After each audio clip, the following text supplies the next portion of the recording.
Coucou tout le monde, bienvenue sur Viens chez moi, écoutez Prête l'oreille, je suis Vaya Priya et je suis très heureuse de pouvoir vous retrouver aujourd'hui pour cette deuxième vidéo. Cette première vidéo dans notre semaine, dans notre étude de Viens chez moi. Cette semaine, du 19 au 25 juin, nous devons étudier Matthieu chapitre 27, Marc chapitre 15, Luc chapitre 23 et Jean chapitre 19. Chers frères et sœurs, je tenais d'abord à m'excuser pour tous ceux d'entre vous qui avaient attendu ma deuxième vidéo la semaine dernière. Pour des raisons personnelles et techniques, je n'ai pas été en mesure de faire cette vidéo, mais j'espère que cela ne vous a pas arrêté dans votre étude et vous a permis de découvrir par vous-même des enseignements que vous aviez besoin à ce moment-là d'entendre ou de voir. Nous découvrons donc cette semaine les derniers instants de notre Sauveur Jésus-Christ, notamment son jugement, sa crucifixion, et nous allons essayer de vivre chacune de ces expériences, chacune de ces transitions de la meilleure des façons et apprendre, surtout apprendre à mieux connaître notre Sauveur de manière à pouvoir mieux lui ressembler.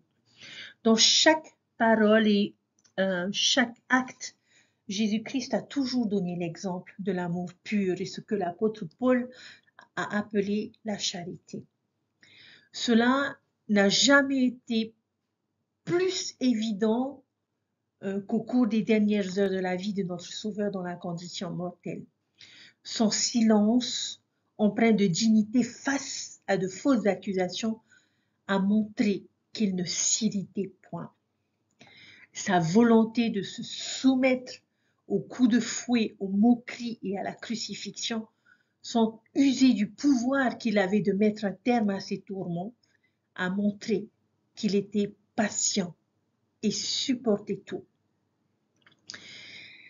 Sa compassion envers sa mère et sa miséricorde envers ceux qui le crucifiaient, alors même qu'il endurait des souffrances incomparables, a révélé qu'il ne cherchait point son intérêt. Dans ces derniers moments sur la terre, notre Sauveur Jésus-Christ faisait ce qu'il avait fait tout au long de son ministère dans la condition mortelle, c'est-à-dire nous instruire par l'exemple. En effet, la charité est l'amour pur du Christ. Chers frères et sœurs, pour entamer cette étude de la semaine, nous allons tout d'abord examiner un personnage en particulier, et notamment celui de Ponce Pilate. Je pense que Pilate est une étude de cas fascinante, et j'aimerais vous poser une question pour entamer cette étude.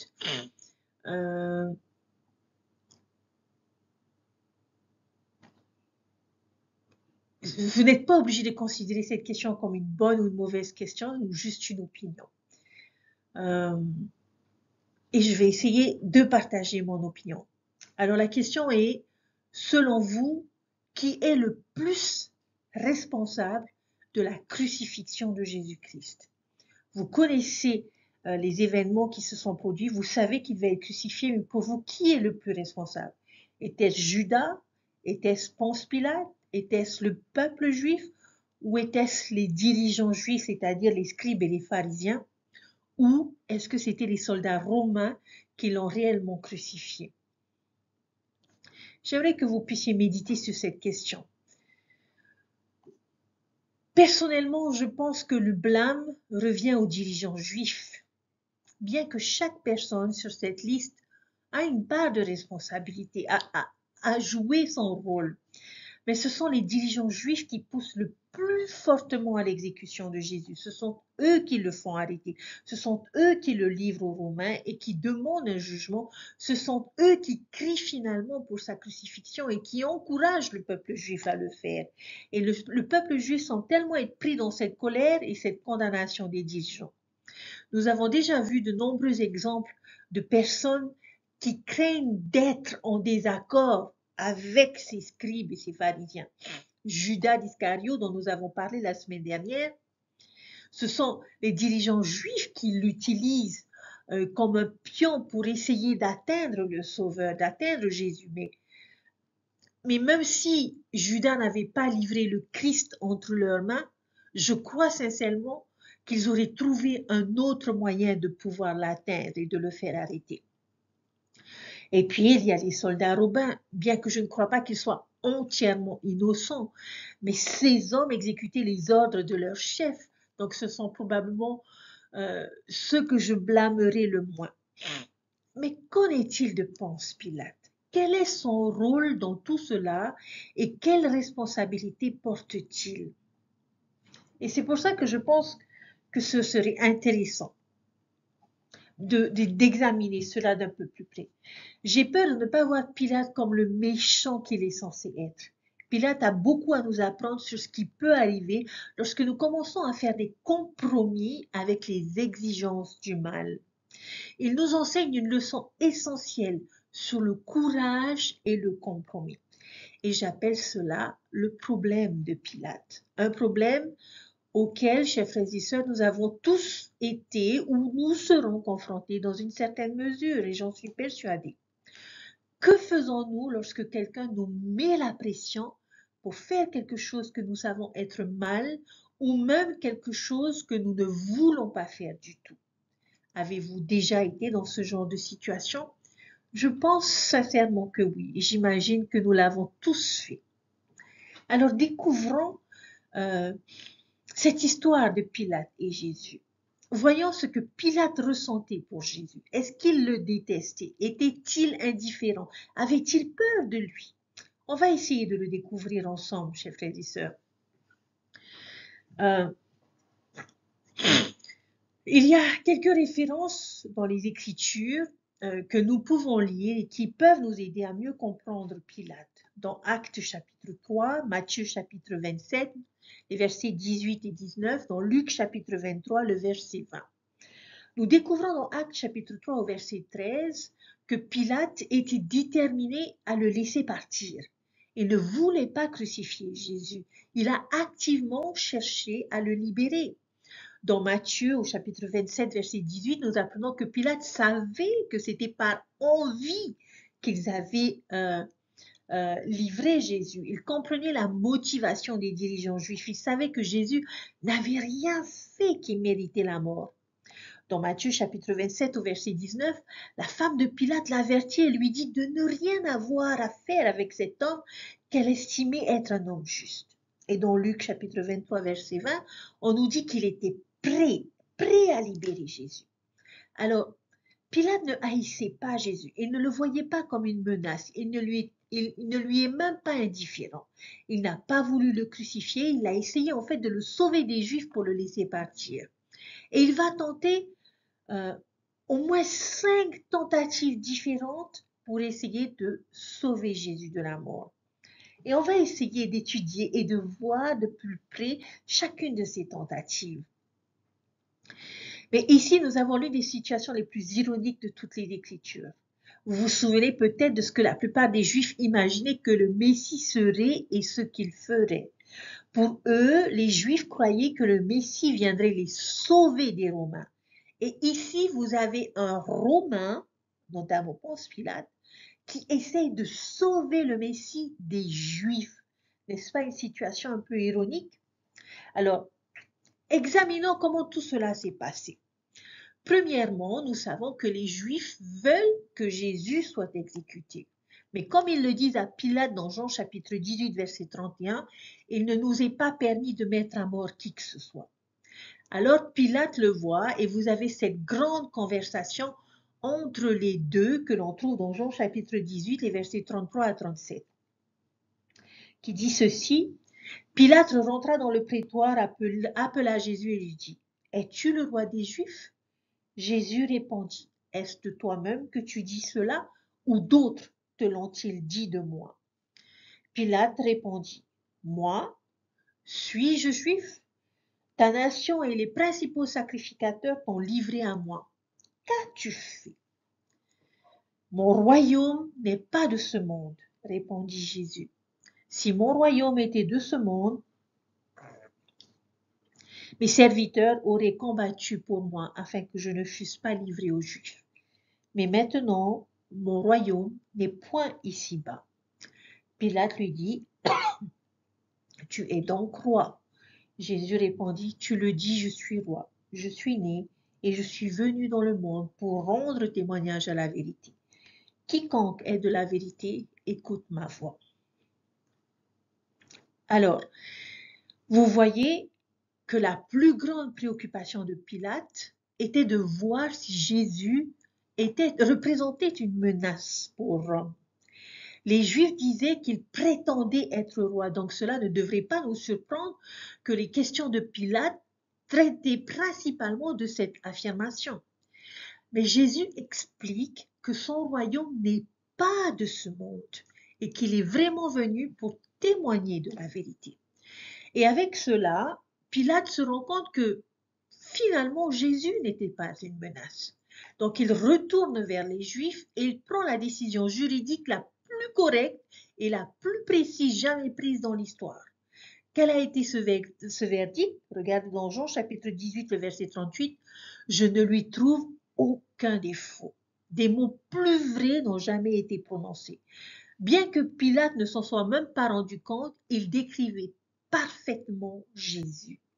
Il n'y avait littéralement aucune faute en lui. Et cela aurait dû être la fin. Je ne lui trouve aucun défaut. Point final, cas suivant.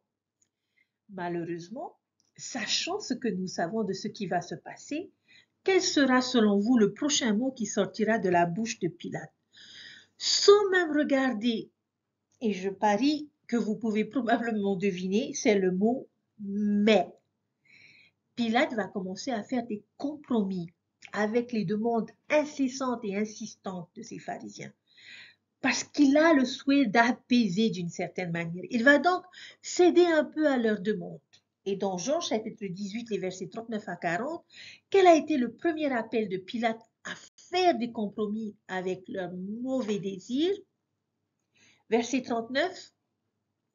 Mais comme c'est parmi vous une coutume que je relâche quelqu'un à la fête de Pâques, voulez-vous que je relâche le roi des Juifs? Alors de nouveau, tous s'écrièrent, non, pas lui, mais Barabbas. Or Barabbas était un brigand.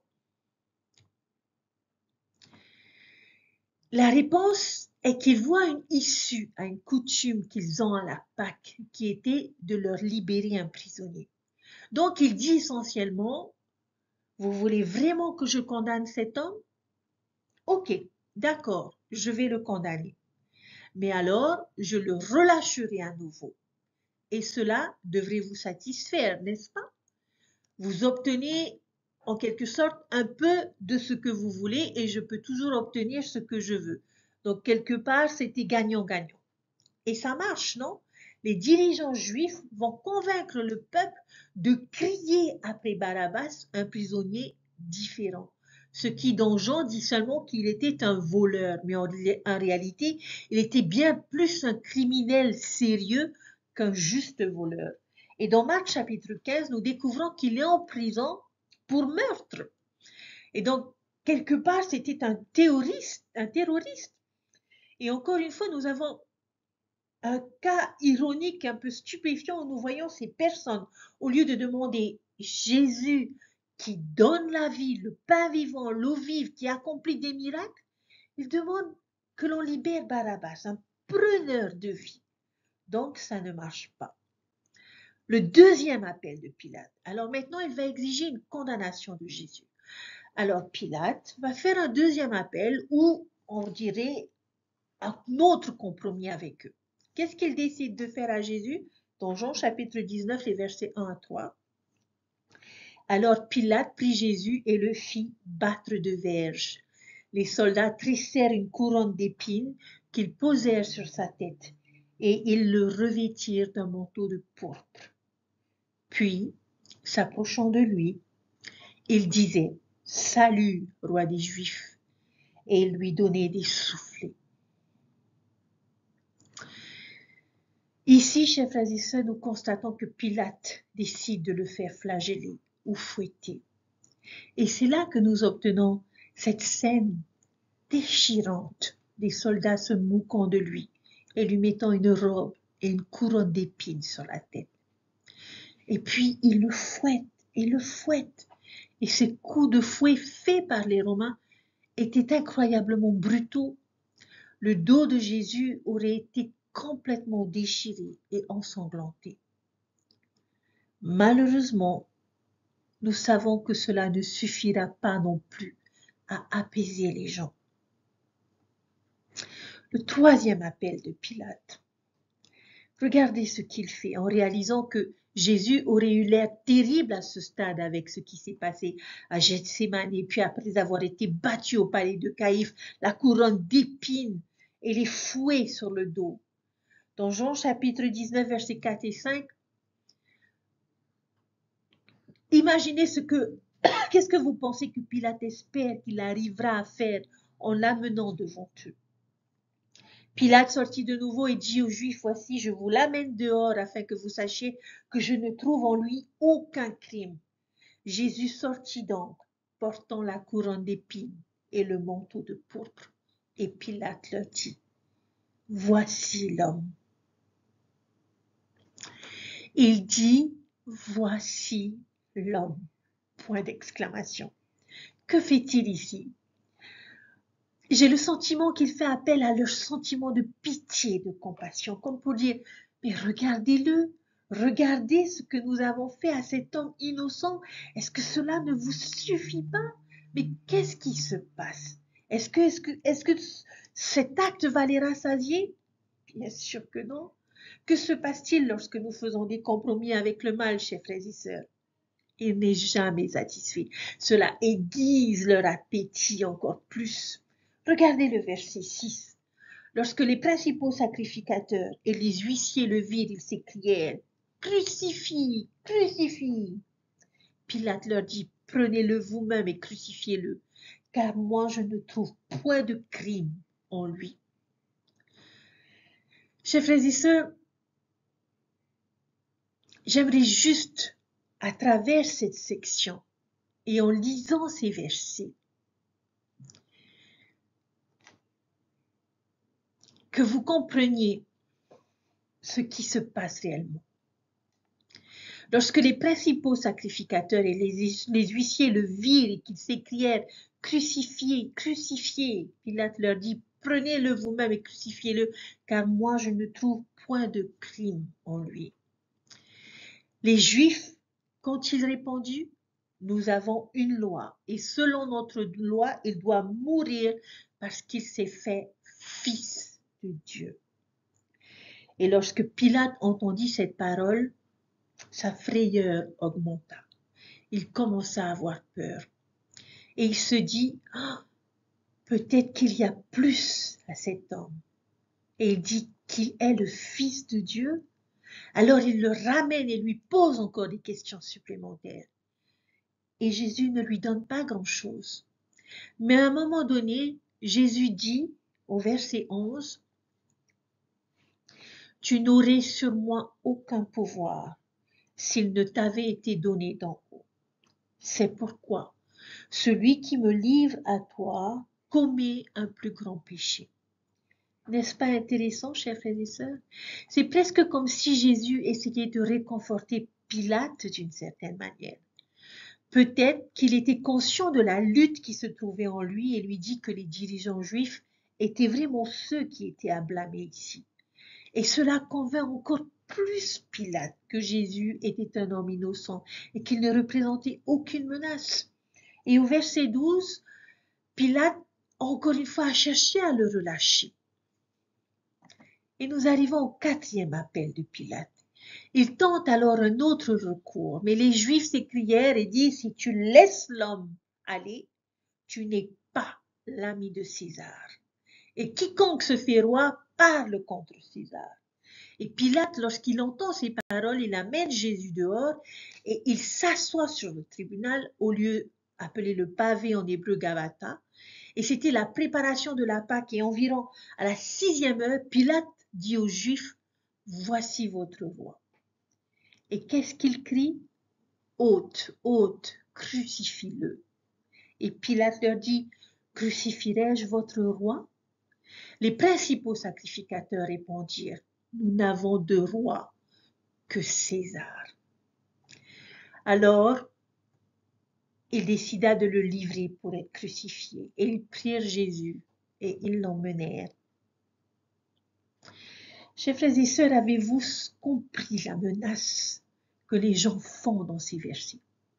Ils ont dit à Pilate, si tu laisses partir cet homme, tu n'es pas l'ami de César. Et quiconque se fait roi parle contre César. Et vous savez que ce n'est pas vraiment une menace inutile. César, à cette époque, est Tibère, et vers la fin de son règne, il est devenu vraiment paranoïaque. Et il exécutait un certain nombre de sénateurs pour trahison. Alors Pilate ressent la pression ici, alors qu'il se rend compte qu'il a laissé cette chose devenir incontrôlable. Alors il fait un autre appel, un appel à leur sentiment de fierté nationale et il leur dit, voici votre roi, est-ce que je dois le crucifier? Et qu'est-ce qu'ils répondent? Nous n'avons d'autre roi que César. Ils ont choisi un roi terrestre plutôt que le roi céleste. Le dernier appel de Pilate, et nous le trouvons que dans le récit de Matthieu. Que fait-il comme un dernier effort ultime pour les dissuader de faire ce qu'ils voulaient faire? Dans Matthieu chapitre 27, les versets 24 et 25, on nous dit, Pilate, voyant que cela ne servait à rien, mais que le tumulte augmentait, prit de l'eau, se lava les mains en présence de la foule et dit, je suis innocent du sang de ce juste, cela vous regarde. Et tout le peuple répondit, que son sang retombe sur nous et sur nos enfants. Quel est le dernier recours de Pilate? Il se lave les mains devant eux en disant qu'il est innocent de l'effusion du sang de Jésus, ce qui curieusement est en fait une coutume juive. Il fait appel à leur loi. Et nous pouvons lire à propos de cette coutume dans Deutéronome chapitre 21, les versets 1 à 9 si vous le souhaitez. Mais il leur dit qu'il n'accepte pas la responsabilité de la mort de Jésus. Ou en d'autres termes, il communique. Rome n'exécute pas cet homme.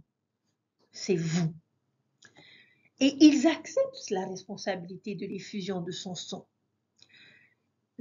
Alors il leur permet de le faire. Le mal gagne. La seule prise de position que Pilate fait dans toute cette histoire, la seule fois où il montre réellement une certaine colonne vertébrale, c'est quand il fait le signe qu'il sera placé sur la croix de Jésus. Il écrit « Jésus de Nazareth, roi des Juifs ». Et les dirigeants veulent qu'il le change. Ils veulent qu'il dise « Non, non, non, il a prétendu qu'il était un roi ». Mais Pilate, dans Jean chapitre 19, verset 22, « Ce que j'ai écrit, je l'ai écrit ». Il tient bon, mais d'ici là, c'est trop peu, trop tard. Jésus va être crucifié. Alors, chers frères et sœurs, quel est le problème de Pilate? Un dernier verset sur lequel j'aimerais attirer notre attention. Quel était le problème majeur de Pilate dans toute cette histoire? Regardez Marc chapitre 15, verset 15. Ce verset nous offre le parfait résumé et l'explication de la question. Pilate voulait contenter le peuple, leur relâcha Barabbas, livra Jésus, et après l'avoir flagellé pour qu'il soit crucifié. Quel était son problème? Il était prêt à contenter le peuple. Et qu'est-ce qu'on vient d'apprendre à ce sujet? Que se passe-t-il lorsque nous essayons de contenter les gens qui nous demandent de faire quelque chose de mal ou de faire des compromis avec la bonté et la droiture? Chers frères et sœurs, je pourrais énoncer cette simple vérité tirée de cette histoire comme ceci. Lorsque le courage est nécessaire, le compromis ne sera jamais suffisant. Ou, si je fais des compromis avec le mal, il n'en demandera que de plus en plus jusqu'à ce que nous soyons dépassés. Essayons de comparer ces écritures à nous aujourd'hui. Nous ne serons probablement jamais tentés de faire tuer quelqu'un, en tout cas je l'espère. Mais je crois que nous pouvons tous nous identifier à Pilate dans la mesure où nous sommes nous aussi confrontés à des situations où nous nous sentons parfois obligés de faire des choses que nous savons être mauvaises ou injustes. Est-ce que cela vous est arrivé? Avez-vous été dans la position de Pilate? Vous êtes-vous déjà retrouvé dans une situation où vous avez été tenté de contenter quelqu'un ou les autres? Il y a quelques exemples possibles que nous avons ici. Peut-être avons-nous déjà ressenti la pression d'être malhonnête ou de tricher par un camarade de classe. Ou avons-nous ressenti de la pression pour nous engager dans une forme de divertissement inapproprié de la part de nos pairs, comme un film, de la musique ou du matériel pornographique? Avons-nous déjà ressenti la pression d'utiliser un langage grossier avec les autres qui l'utilisent constamment? Ou de s'habiller sans pudeur?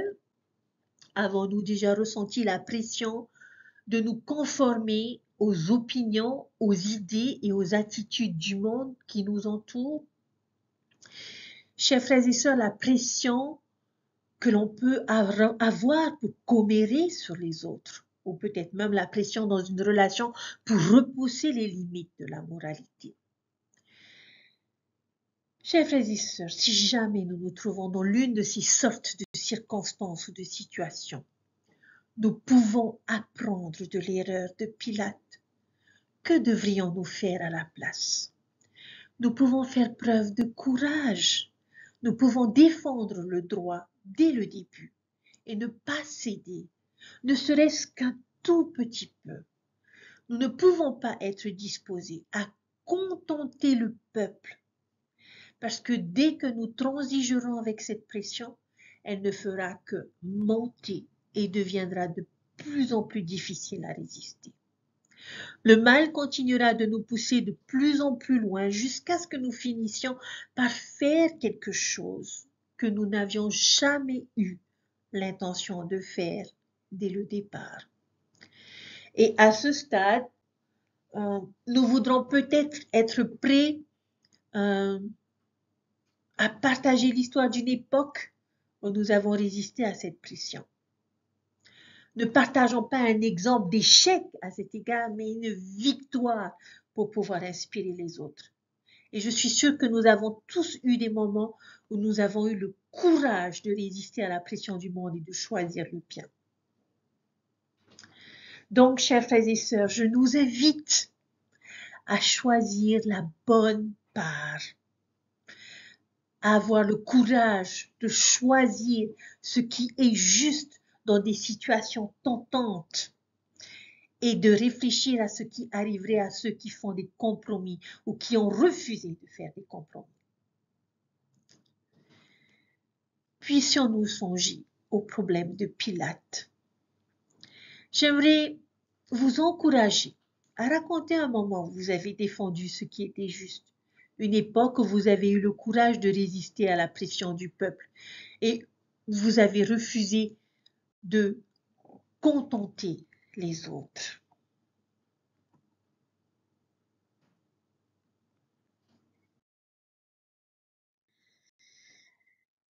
Chers frères et sœurs, la prochaine fois que vous vous retrouverez dans une situation comme celle-ci, lorsque le monde vous priera de faire des compromis et que la tentation vous appellera à céder même un peu, puissiez-vous vous rappeler le problème de Pilate et le résultat que cela a finalement produit.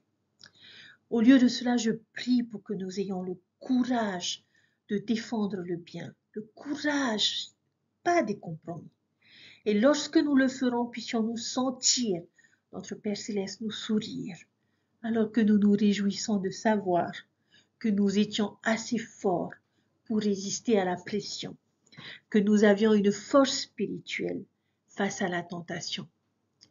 En plus de ce courage de défendre les biens, il est aussi important de reconnaître, chers frères et sœurs, au travers de cette expérience, qu'il y en a beaucoup dans le monde aujourd'hui, comme à l'époque, qui ne connaissent pas Jésus-Christ ou qui ne croient pas en ce précieux don qu'il nous a accordé. Nous avons peut-être entendu parler de lui et nous le connaissons comme un personnage de l'histoire, mais nous ne le voyons pas en lui celui qu'il est vraiment. Pilate considérait Jésus d'un point de vue strictement humain. Il avait un travail à accomplir qui consistait en deux tâches essentielles, celui de collecter les impôts pour Rome et de maintenir la paix. Et voilà que les dirigeants juifs lui amènent un homme qu'il accusait de constituer un obstacle à ces deux choses. Mais après avoir interrogé son prisonnier, il a fini par déclarer « Je ne trouve aucun crime en lui ». Mais sentant qu'il devait apaiser les accusateurs de Jésus, Pilate a fait appel à une coutume locale qui autorisait à relâcher un prisonnier durant la Pâque. Ne libérerait-il pas Jésus plutôt que Barabbas le voleur et meurtrier notoire?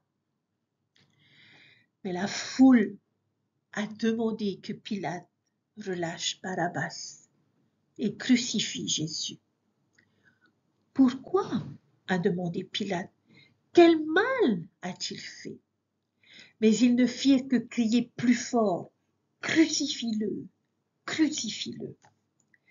Dans un dernier effort pour contenter la foule, Pilate a ordonné à ses hommes de frapper Jésus, de le fouetter, et ils le firent, laissant son corps couvert de sang et meurtri. Ils se moquèrent de lui posèrent une couronne d'épines sur la tête et le revêtirent d'une tunique pourpre. Il s'est alors dit que peut-être que cela allait satisfaire leur désir. Peut-être qu'ils auraient pitié de cet homme.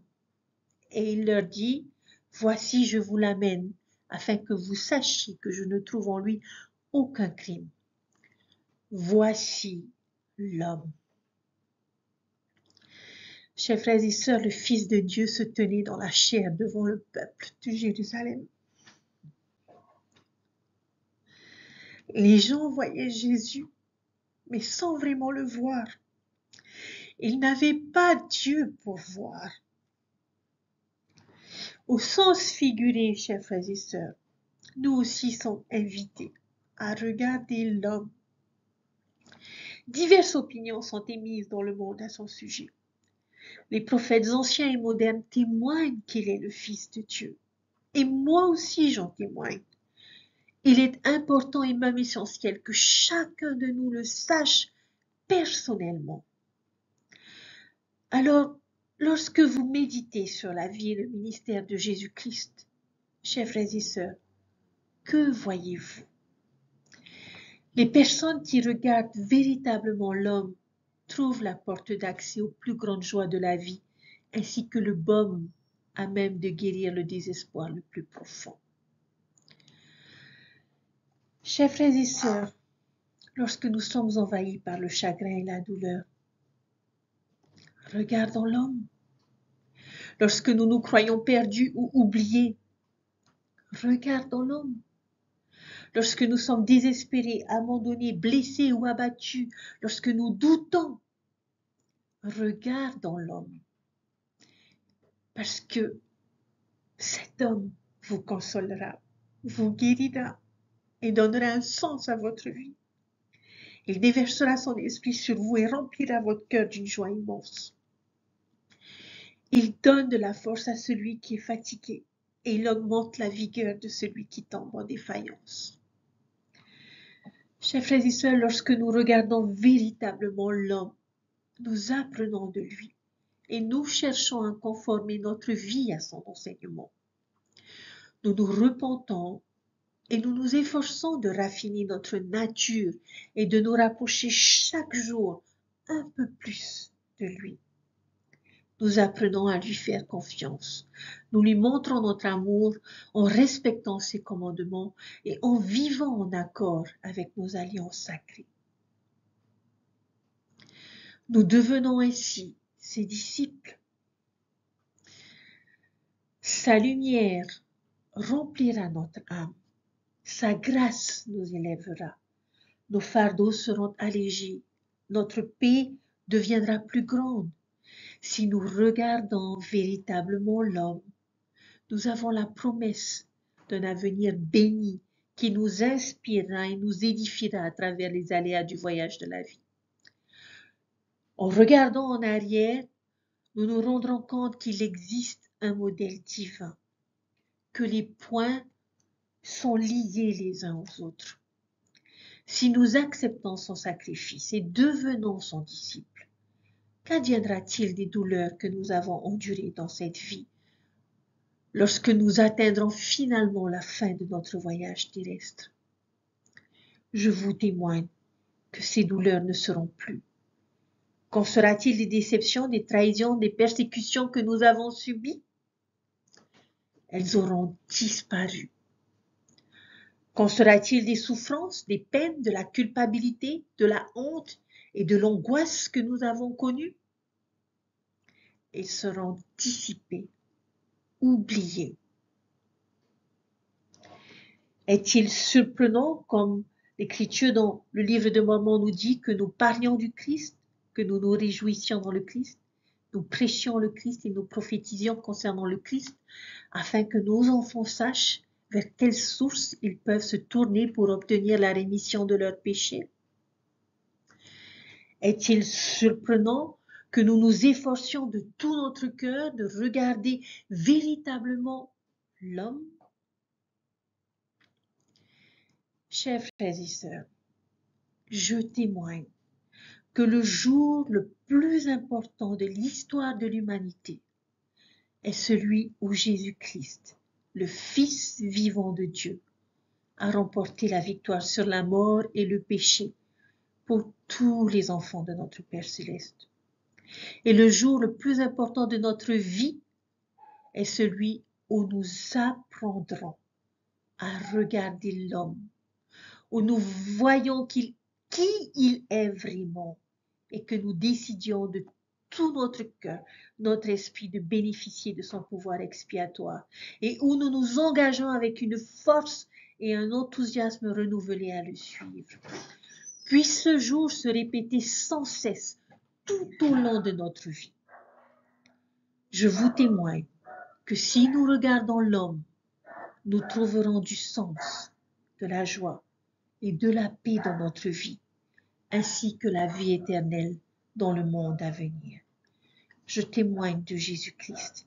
Il est notre Sauveur et notre Rédempteur, celui qui a été appelé et choisi pour nous sauver, vous et moi. Je vous témoigne que Dieu vit et qu'il nous aime. Alors puissions-nous trouver le courage de regarder cet homme, d'apprendre à le connaître et de ne pas faire de compromis, chers frères et sœurs, parce que lui n'en a fait aucun pour nous sauver. Il est l'être le plus pur et le plus parfait qui toute sa vie a mis en application la vertu de la charité, qui est l'amour pur pour Dieu et pour tous les hommes. Je vous laisse toutes ces choses au nom de Jésus-Christ. Amen. Je vous invite, chers frères et sœurs, à lire ces écritures, à lire ces chapitres. Dans notre prochaine vidéo, nous nous attarderons sur chacune des déclarations que le Christ a fait avant sa mort. Prenez soin de vous, passez une bonne semaine et soyons courageux, chers frères et sœurs. Soyons courageux de toujours défendre cet évangile, de toujours défendre notre Sauveur Jésus-Christ et d'être toujours fidèles à cet évangile que nous avons dans notre vie. Rappelons-nous de Pilate. Ne cherchons pas à contenter l'homme. Non, ne cherchons pas à contenter les hommes, mais à contenter l'homme qui est notre Sauveur Jésus-Christ. Prenez soin de vous et je vous dis à très bientôt. Bye!